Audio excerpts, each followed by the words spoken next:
Ne vous fiez pas à l'aspect vétuste de ce conteneur.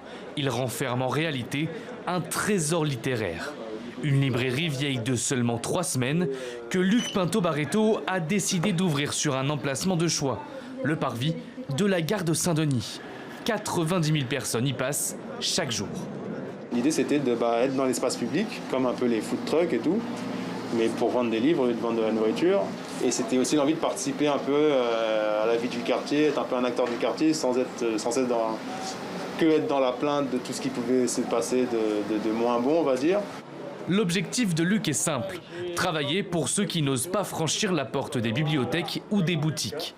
Sur les étagères, ce libraire autodidacte propose des essais féministes ou sur les inégalités raciales, des bandes dessinées, des livres politiques, bref, des ouvrages pour aider à réfléchir. Il y a besoin d'un endroit comme ça, évidemment, qui a l'air d'être un bel endroit. Puis j'adore le principe d'une caravane face à la gare. Pour moi, c'est une très bonne idée. Ça amène des choses qu'on n'a pas l'habitude de voir ici. Ça va toucher des personnes qui n'ont pas l'habitude de lire ou d'aller dans les librairies, forcément, pour chercher des livres, quoi. Derrière cette belle initiative se cache pourtant un triste constat. En Seine-Saint-Denis, on ne compte que 12 librairies pour 1,6 million d'habitants. Le département est le moins bien pourvu de France.